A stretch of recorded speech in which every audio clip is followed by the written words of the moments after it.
I think initially the vulnerability is there. Okay, I'm sending it out there. And then you're always scared because what if he says, "What's wrong with you, man? Come on, cowboy up, whatever we're going to say. Figure it out. You're the guy. Go get it." That's scary. Welcome to the Carla Rand Show, a weekly podcast designed to dig into the lives of everyday people. People who are making a positive impact, people who have risen above and overcome obstacles. Insights and stories from ordinary individuals who inspire us all towards the truly extraordinary. Here's your host. Hey, it's Carla, and I just got to talk to Brett Gardiner, who is a rodeo announcer, and not like a rodeo clown, not the guy that's like in the rodeo, with the bulls and the barrel and all that, but he's like up in the stands and he's connecting with the people. And he told some really interesting, like really vulnerable stories about that experience of connecting with the crowd and that energy. And I totally get that. And I was able to really relate with him on that. He also shared some stories of like mental health. Why is he such an advocate of mental health? And he talked about that and he shared his own story. And it was very vulnerable, it was very raw, really resonated with me. And I think it's going to resonate with so many of our listeners about like, when you are in a place where you're maybe experiencing kind of a burnout or there's something that just doesn't seem right, what are the steps that you do to get help? How do you start that conversation? And he talked about it just really raw, really tactical, really easy, some things that worked for him. And one thing he didn't say on the podcast, but I'm going to mention it right now, is he is studying to learn more about mental health, and he's actually studying to get his master's. So he wants to be able to help people at a deeper level, which is really awesome. So I told him, I said, Brett, when you get more of that training, you reach out to me again and I'll have you on again and we can get even more into that mental health stuff. So I'm really excited about what he's doing. He shares like where you can go to find him. BrettGardiner.com is one place. And I think you'll really enjoy this conversation. So I have Brett Gardiner with me, and Brett, really nice to have you here. Brett is a rodeo announcer, and I'm just happy to have you on the Carla Rand Show. Welcome to the program. Hey, thanks so much for having me, Carla. It's a pleasure. I appreciate all the work you're doing, and excited to be here for sure. Yeah, thank you. Why don't you tell us, Brett, a little bit about yourself? I know that you're a teacher. You do Sure. rodeo announcing. That's like, tell us a little bit more. Like, what does your day-to-day look like? Sure. So, well, the day-to-day, of course, looks a little different like it does, I think, for a lot of people with the current state of the Constitution, if you would, with COVID playing a big role, especially in the Western sports industry. But traditionally, I wear a few different hats. I've been a school teacher at a high school in Sylvan Lake for 13 years, and that's a job that I've always enjoyed doing. And I've been part-time or half-time at the school or something like that for the last 7 or 8 years as my rodeo schedule tends to take up the majority of my time. But traditionally on a regular year, I work about 135 performances as a rodeo announcer, or as we like to call it now, kind of a Western sports announcer. And for me, that's a combination of professional rodeos and PBR events. So I kind of travel all over North America, but the majority of my time is spent in Canada, and I've been fortunate enough to win the Canadian Pro Rodeo Announcer of the Year award for the last 9 consecutive years. So I've been very fortunate there, and with that, I've worked the last 7 or 8 Canadian Finals rodeos. I get to announce the Calgary Stampede, the PBR Canada National Finals, amongst just some other really great Western events. So kind of got the best of both worlds. I got 2 jobs that I love to go and be a part of, and I know there's lots of people who work their entire lives still looking for that job that they love so much, and I'm pretty spoiled. So I have 2 of them that I absolutely love and get to be a part of. So I'm the luckiest guy in the world. That's awesome. That's good. And so the PBR, for those who don't know, that's the Professional Bull Riding Association, Mhm. correct? Or Yes, professional bull riding? Or how do you say that? professional bull riders. Yeah, Yeah, okay. professional bull riders. Okay. You bet. So my brother rode in the PBR. Mhm.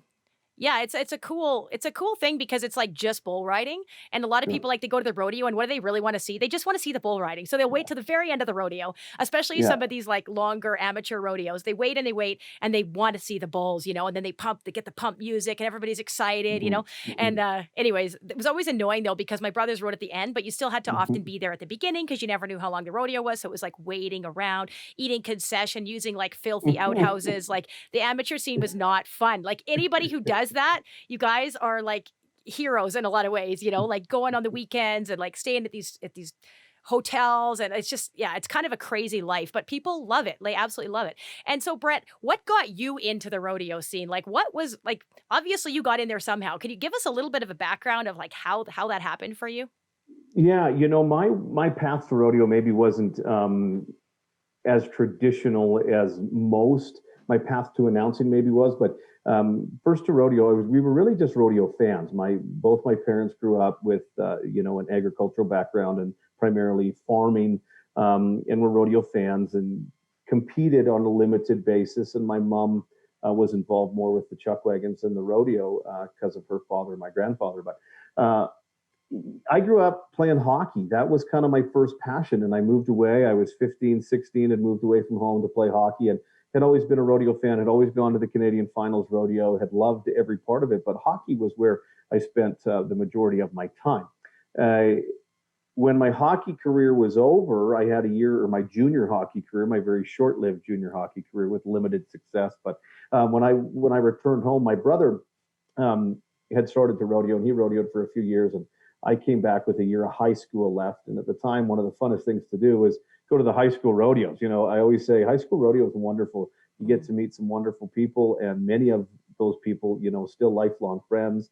And you get to compete in as many events as you want. And it was like $15 to enter the event. So you'd enter these events, three or four or five of them, and it was just a lot of fun. So I competed in the high school rodeos. I rode bareback horses and roped calves and team roped and steer wrestled, just did a little bit of everything. And I really, really enjoyed it. But again, wasn't very good at it. So um, when I ended up actually I got hurt, couldn't rodeo for a couple of weekends, and somebody said, "Hey, you're really loud. Why don't you try announcing this thing?" And that's actually where it started. I was competing at the high school level, my grade 12 year, and somebody said, "Why don't you give the announcer a break?" Because as you know, you talked about the length of amateur rodeo, and high school rodeo is very much the same. There's times they're 6 and 8 hours long. So Yeah. my announcing debut was actually I was a grade 12 student, and I helped a gentleman by the name of Lauren Schmidt, who started me in my announcing career, and I announced the goat tying. That was my event. I got to go announce the Nice. goat tying. Yeah, so that's where it all began for me. So that is where it started, and then I decided that I would do a little more of it. My plan, pardon me, was to go back and compete because that was a cool thing to do. But again, I just wasn't very good. I kept getting hurt, so a couple opportunities came for me to start announcing on a more regular basis. And I guess really, the long story short, the rest is history. Yeah, that's awesome. So what do you like about announcing? Like, I kind of get it because honestly, for me, Mhm. I used to be so shy, Brett. Like, I didn't want to go up front. Every time I went up front, my face would Sure. go beet red, and everybody, oh, what Mhm. color's your red face, Carla? So I didn't want to go up front. I didn't want the attention of like Yeah. looking at my face. And so I was just like very shy, always stayed away from the public eye Mhm. on purpose as much as possible. But when I got a little bit older, it was like I got pushed into things. It was like, Carla, we need someone to sing. Nobody else can sing but you. You go up front and you sing the song for Yeah. Christmas, or you help lead the music team, or you do this, you do that, or we need a president for the student council. Why don't you go on the Mhm. student council? Like, so I kind of got pushed into things. And I guess I wasn't at that time as maybe confident or bold to say, no, I don't want to do it. So I would, okay, fine, I'll do it. And then I found that I actually kind of enjoyed it. I started Yeah. enjoying class presentations a little bit, although it was scary. And so I realized that all of a sudden, like when I had to go to Bible college and they said, you have to do a public speaking course. And I actually found I was good at it. And I got Mhm. like a really high mark and I had like all this like accolades, like, wow, Carly, you're so good. And I was like, oh my goodness, I actually enjoyed the adrenaline rush of being up front. I started to get like almost, I don't know if you want to say addicted to it, but I started to really enjoy that Mhm. adrenaline rush. So like riding bulls, no. Speaking in public, yes. Like that's all I need for an adrenaline rush. Was that sort of like that for you, Brett, or is it quite different? There's parts of it that are similar, but I think first of all, the attention where you didn't like the attention, I got to be honest, I liked the attention. Yeah. You could feed my ego a little bit. I never had a problem with being kind of up front and center, and that's probably where I thrived even early on. You didn't have to force me too hard, to take the lead role in the play, if there was one. I liked Mhm. that attention, and that's probably one of the reasons I liked announcing early on. But I think the other thing that really kept me involved and pursuing was, like you mentioned, the accolades. When you got a good mark in your public speaking class, I mean, then it encourages you to public speak more often. And oh, maybe I am good at this, because we start to feel that self confidence. And for me, I was just good enough early on, and I got a lot of pats on the back, and they continued to feed that ego. They're like, geez, you got a good voice, and you were energetic, and we really enjoyed it. And hey, here's some money. You want to do it Wow. again next weekend. So it made me feel good. Yeah. Like so many things when we start to do something, and people are excited for us. That's probably for me what gained a lot of momentum early in my career. And I don't know if I'd be in this career if I didn't have that. 'Cause it's like, wow, I'm good at this.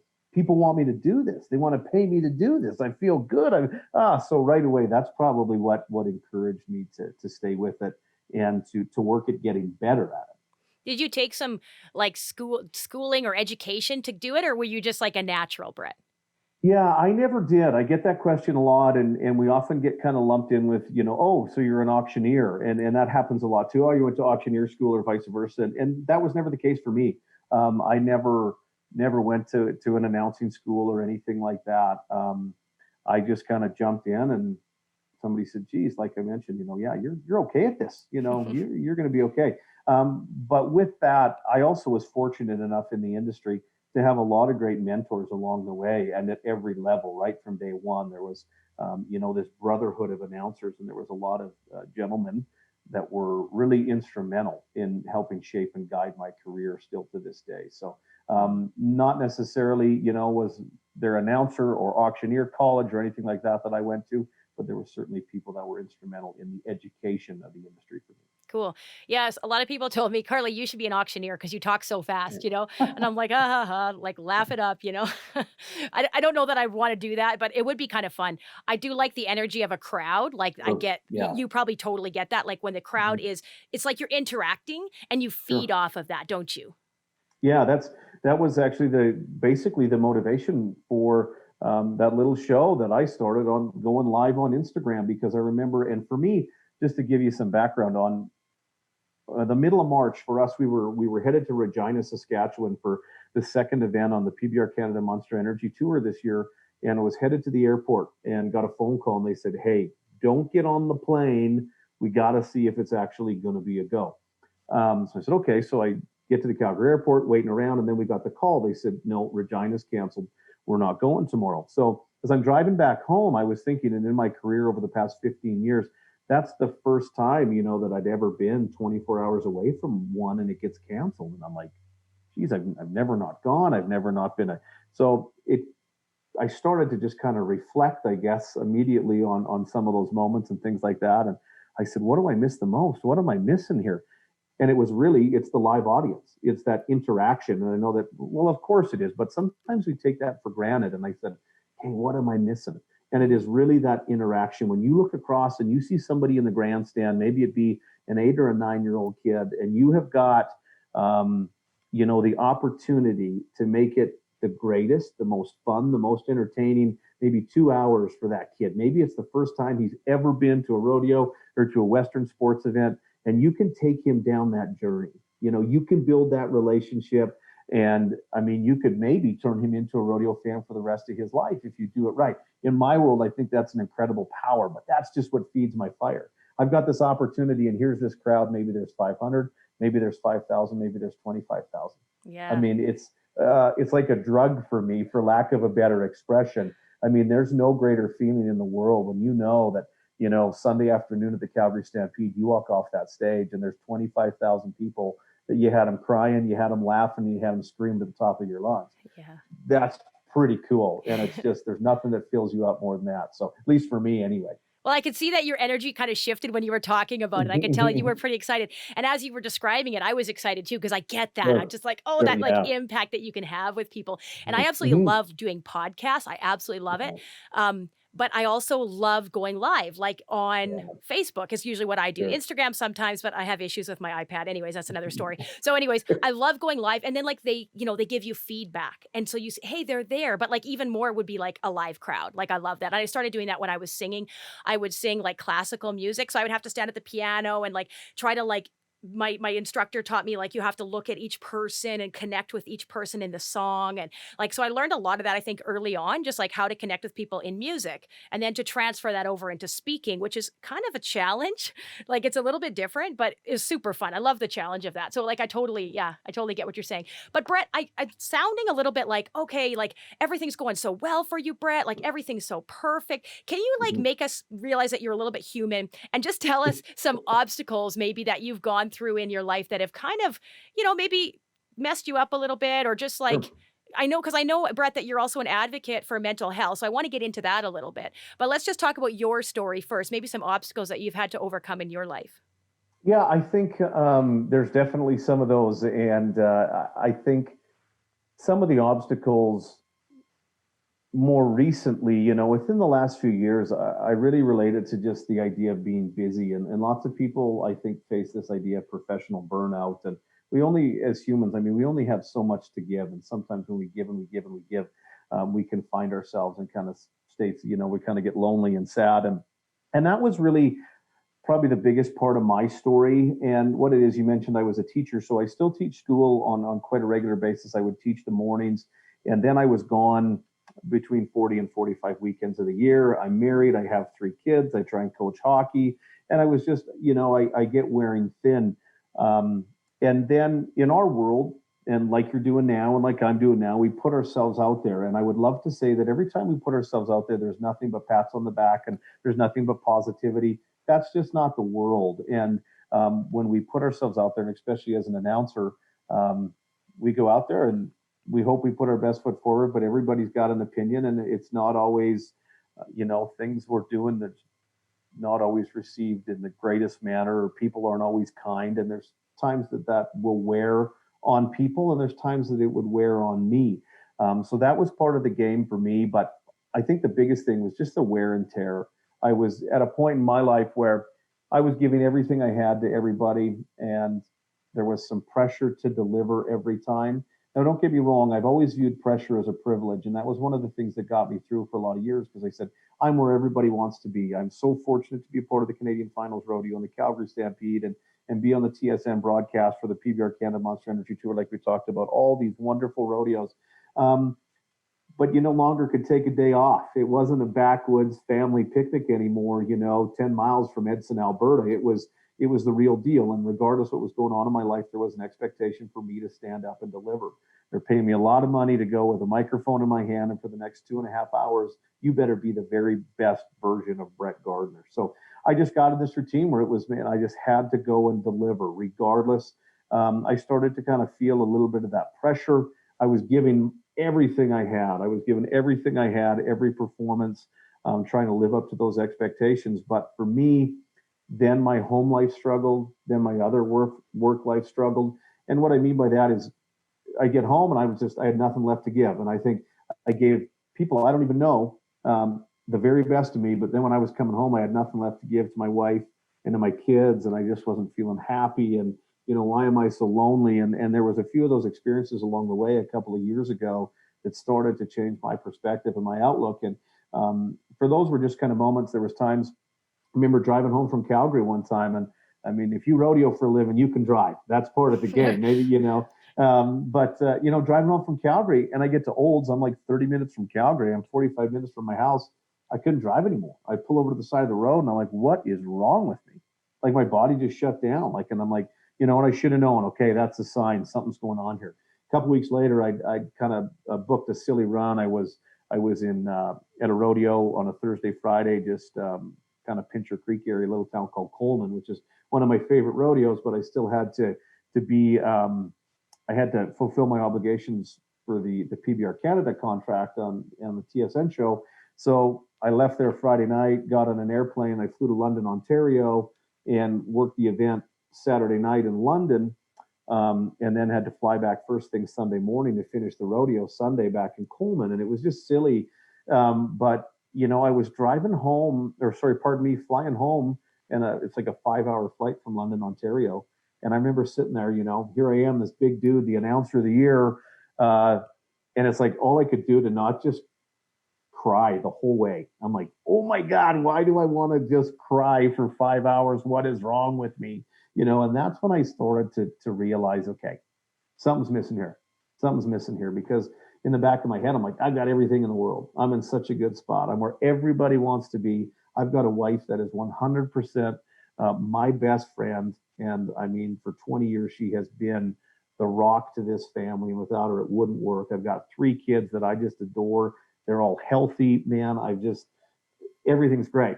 But there was just something missing. I was just, why am I sad? Why am I getting mad? Why am I feel like I'm just going to sit and cry for 5 hours, but I can't express how I'm feeling, what is happening. So for me, that was some of the probably the biggest obstacle. And it was kind of over a 6 or 7 month period. That was probably the biggest obstacle I faced in my career. And then the last couple of years, it's just putting in the work and things like that.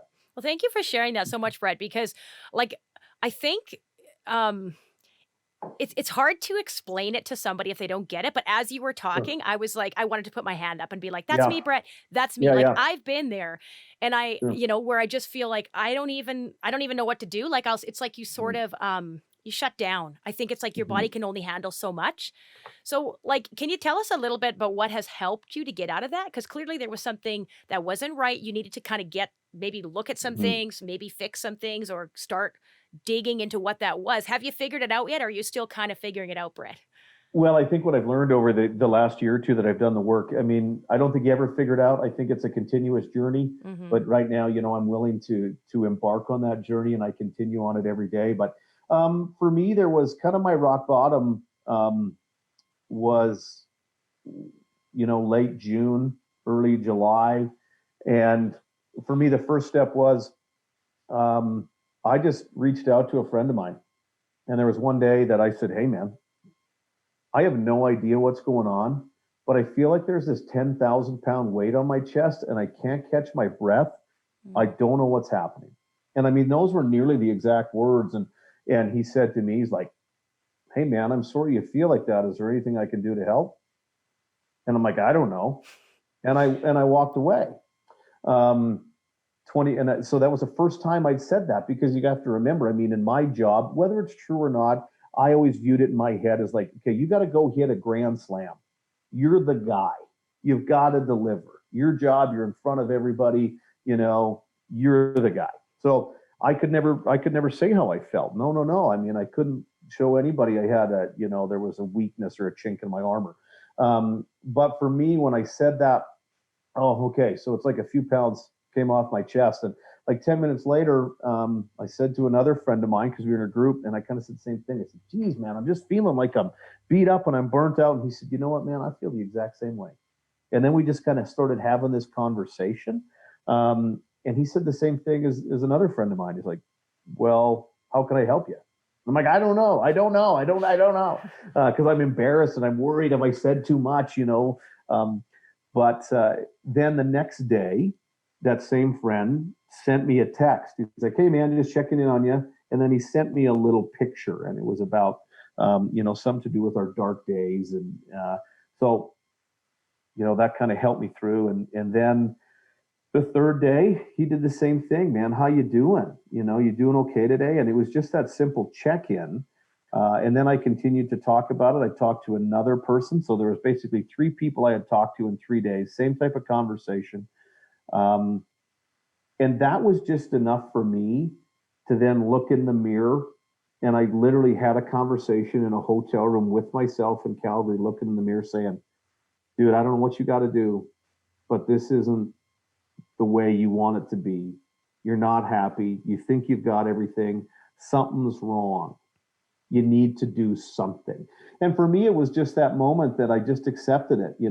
I admitted it, and I finally believed myself. There's lots of times, this isn't right. I'm not feeling good. Oh, but it's okay. Slough it off. You're the man. But it was finally, I just believed myself, and I just knew, I just committed to myself right then. Okay, you have to do the work. I didn't know what the work looked like. I didn't know what it was going to entail, but I just started to do the work. So for me, it actually started. Then I was looking up YouTube stuff, like motivation stuff.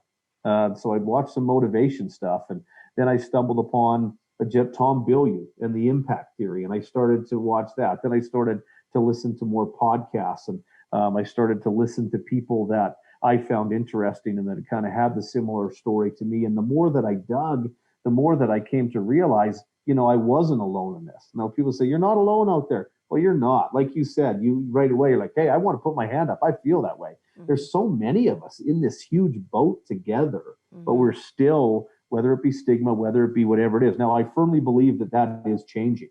I believe we have still lots of work to do, but I feel that people are more and more willing to talk about it. But that was really the start of the process for me. I started to read some different things, and then I just jumped in. I tried meditation. I was, gratitude and all of these things. Then I brought everything into the world. I've since kind of, no, that didn't work for me. This doesn't work. This doesn't work. But there's a few practices that I still try and maintain, and that certainly helped me. So, Yeah. yeah. Thank you. I appreciate you saying that. How did it feel, Brett, when you kind of first reached out and you realized that, oh, other people are also feeling like this? Did that validate anything for you? Or did that just make you think like, oh, I guess I'm just normal? Like, how did that feel? Like that part, and even just the whole part of like starting to put it out there, starting to talk about it. Did you feel Yeah, like, oh, go ahead. no, sorry.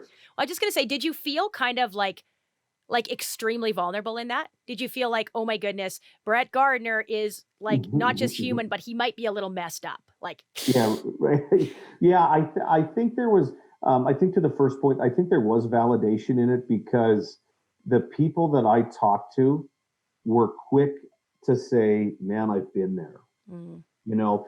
So that helped me because I think initially the vulnerability is there. Okay, I'm sending it out there. And then you're always scared because what if he says, what's wrong with you, man? Come on, cowboy up, whatever we're going to say, figure it out. You're the guy, go get it. That's scary. That's scary. So, but I was lucky enough, I didn't get that answer. I just felt supported, and I was very fortunate to have that circle of friends that supported me in that. And then them saying, yeah, man, I've been there. Here's what I did. Then I think that validation sits in. Then it's almost, you're not as embarrassed. I'm one of those people that I'm kind of embarrassed. I try and be careful of my persona out there as an announcer. I'm kind of down the middle. I'm more the Ron McLean than the Don Cherry. I'm not often going to pick big sides. Not that I don't have opinions and sides and values and views, but in my world, I just think I owe it to the audience to be impartial, to try and just make the event as good as it can. So that's kind of how I live my life as well. And so I'm worried, what are they going to think of me? How's that going to affect my image? How's that going to affect my career? I think you hear about Brett Gardiner. Oh yeah, I don't know. He's screwed up. He's messed up. He's not the guy. So there was certainly, that's scary, but I was fortunate enough to have the support of those people early on in those conversations. But I also say that, and I say that with, it got to a point for me where if my career went away, I knew that the work for my family was so important. I kind of convinced myself if so and so is not happy, then I'm going to start to reach out and be more of an advocate for mental health, or express to someone that I don't feel right. Then I'm willing to let that happen in my career, because it was just, I had to remind myself of how important my family was to me, and that needed to get better. So I just had to realign my priorities, and that also helped. mm-hmm. Did you get to the point, Brett, ever where you were just like, whatever I have to do, whether I have to like take time off, or what? Sure. Did you take time off, Brett, or did you just keep going? I kept going. I didn't necessarily take any time off. Um, I, I think I looked at that self-care differently. I did change some priorities. Um, and two, I think one of the things that sometimes for me personally, some people think, oh, well, why is that a big deal? The way that I work, I always say I see it in my mind's movie player first. And if we're going to a performance, I'll start living that performance. If it's Saturday, I'll start living it Wednesday.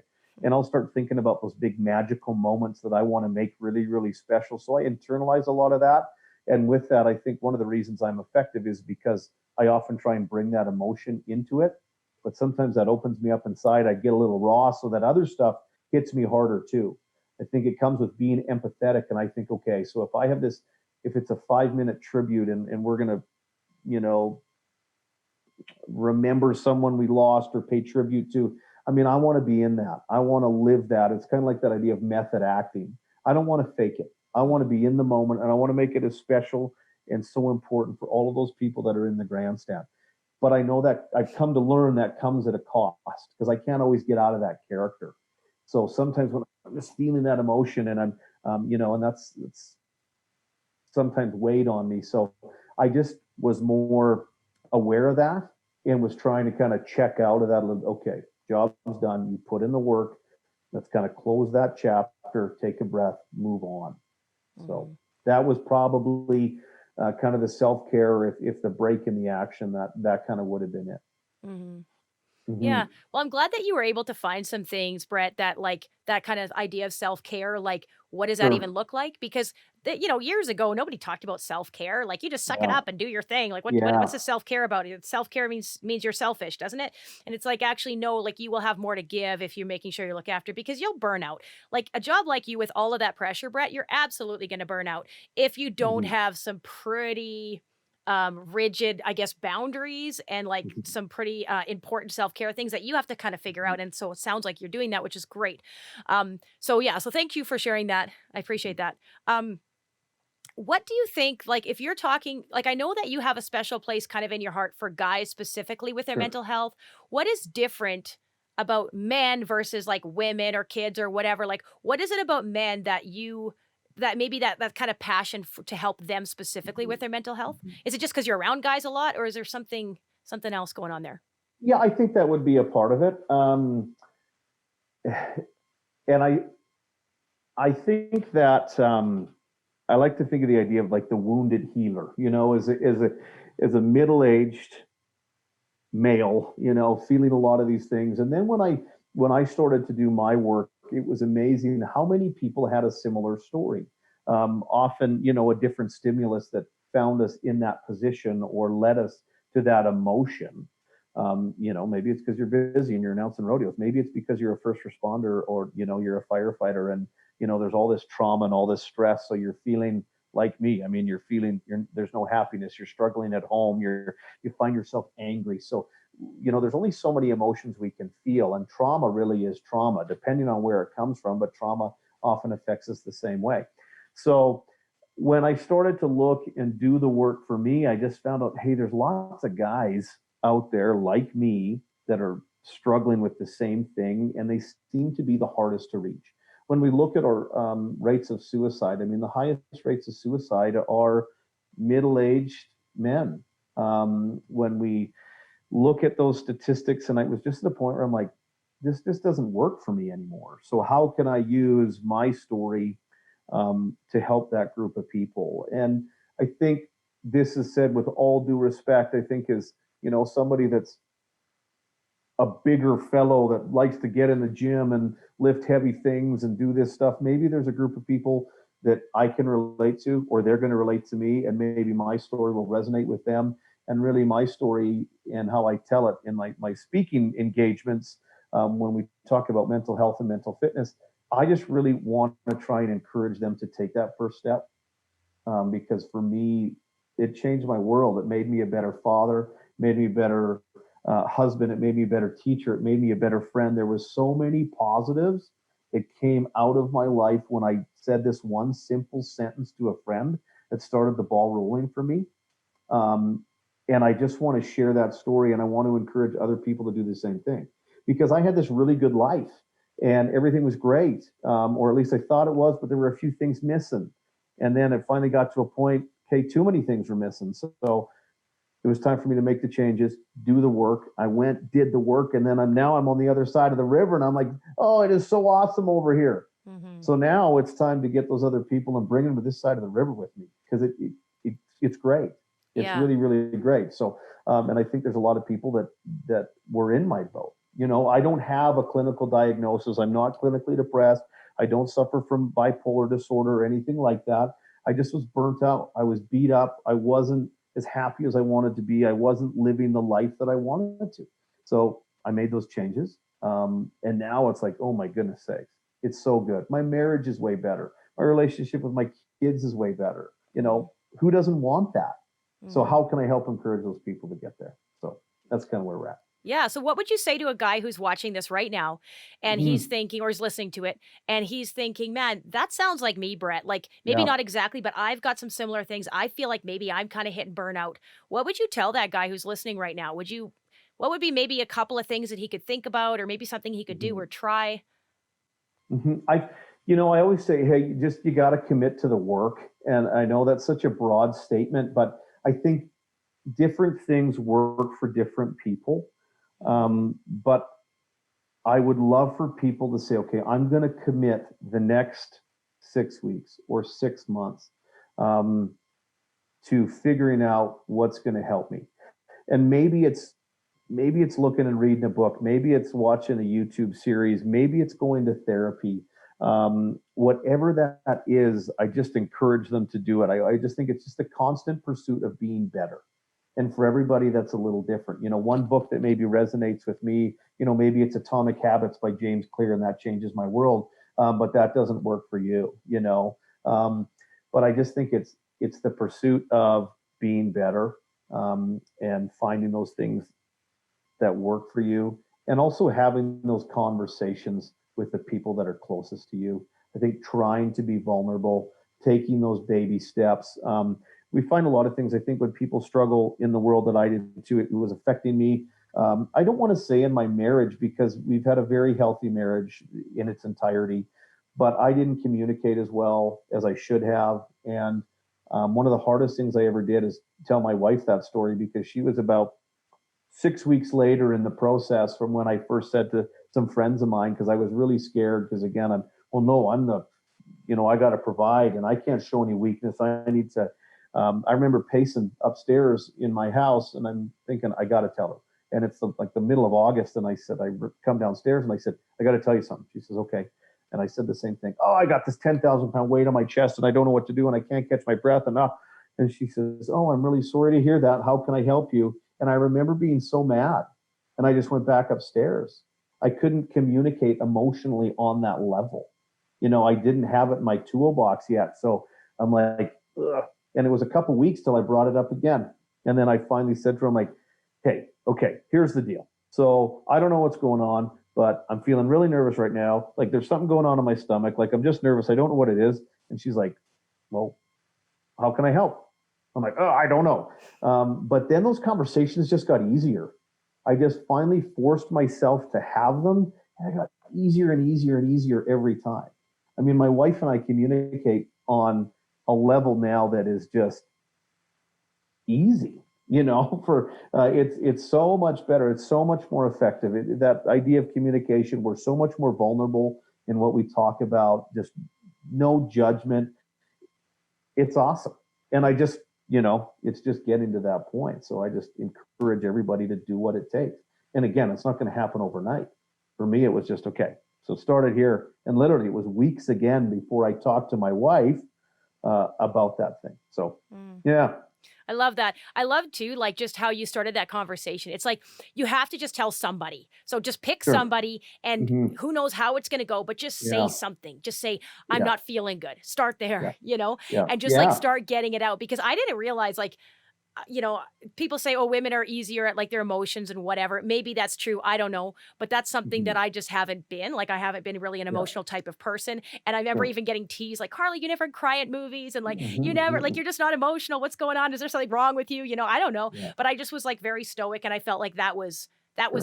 I had pride in that. I was like, I Yeah. am not an emotional woman. Like I had that Mhm. pride. And I think a lot Yeah. of guys have that. I'm not an emotional guy. Like I'm strong, I'm steady. Like, so I get that. And so me too, like realizing like how to be vulnerable. Like you said, like not even knowing how to describe it. Like how do you Yeah. even get to that sort of vulnerable level and being able to like articulate that is so it's so important. And I Hmm. think it's just like you Yeah. just got to start. Just start. Just say something to Yeah. somebody and it's going to suck. It's going to feel really awful Yeah. because you're going to be like, but just do it. Just start Yeah. somewhere. Reach out to Yeah. somebody. No, and you're right on it. And I think really too, they talk about it, and men don't have the emotional language. They don't, because they weren't raised to talk like that. And I even say that even as a mental health advocate, and I've talked in front of some wonderful groups of people, and I still think, oh my God, what am I going to say here? And lots of people will resonate with my story, and I get lots of disclosures, and I'm so happy to help. but I still am struggling as much work as I've done. And I'm in the mental health and wellness. I'm in the deep end right now. I mean, we're going, but I still don't have the emotional language. I still don't have the vocabulary because nobody ever talked to me like that. I come from I mean, my parents, who are still married to this day, I mean, are wonderful people and incredibly supportive. But that emotional language just didn't exist in the male walk of life, or in the Western sports industry. So it's just hard to have those conversations. So I completely agree with you. For me, it was like, I didn't have the words. I'm like, I just don't feel good. I don't know what to do. That was it. But that was okay. That was the start. Yeah. And that's all right.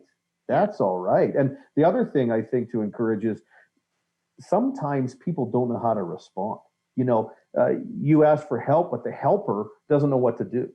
And so I encourage those people, hey, if you're reaching out for help in any capacity, if it doesn't go the way you want the first time, I just want you to stay the course.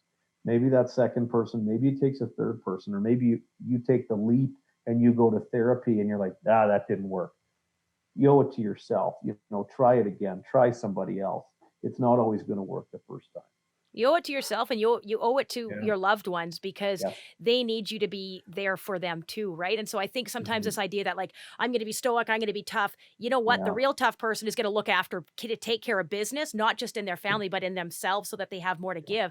And then you can really get, like you said, like, to that deeper level of intimacy with your spouse, like get to know your kids more, learn that kind of language. It takes some time, but learn that language and be able to communicate at that level. So yeah, that's awesome. Brett, I just appreciate what you shared so much. Can you tell us where we can go to find out more about you? Oh, goodness sakes. Well, brettgardiner.com exists somewhat. There's not much happening there, but hopefully there will be in the near future. But I kind of hang out on Instagram a little bit, at Brett Gardiner Live. We do a live show every Wednesday night on Instagram, usually about 7:30. And it's Western sports based, but I also jump in some mental health stuff there. And on the Facebook and things like that, but is probably the easiest way to find me where I'm hanging out. Okay. Thank you, Brett. I really appreciate this. And so many things that you said. Like, sometimes I'm just like, the person that I'm interviewing on the other side of the screen, it's like there's something going on. It's like God had that person there, because so many things that you shared really resonated with me. And I'm just like, oh my goodness. Like, I didn't even want to say anything, because I'm just like, everything that you're saying is just totally resonating with me. And I know that's going to be the case for a lot of other people too. So I really appreciate, people that are listening to this, watching it, give us some feedback. Let us know what's helpful for you. And if you do need help with mental health, reach out to me, reach out to Brett. We can connect you with some people that can help you.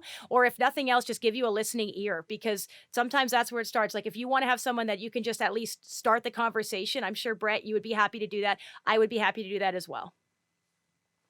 So, yes, for sure. Certainly. That's where it all begins. You bet. Right.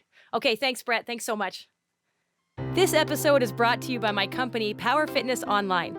We are a tight-knit fitness community, and we guide you every step of the way to get fit and stay fit through our live workouts, nutrition coaching, and incredible support team. Go to powerfitnessedson.com to learn more. Thank you for tuning into the podcast today. If you enjoyed it, please leave a positive review on Spotify, Stitcher, Apple Music, or wherever you're listening. And if you're watching on Facebook or YouTube, I would love to see your comments. I would love to know what you think about this episode and interact with you. I love hearing from you. Once again, I'm Carla Rand, and this is The Carla Rand Show, and I can't wait to see you next week for our next episode.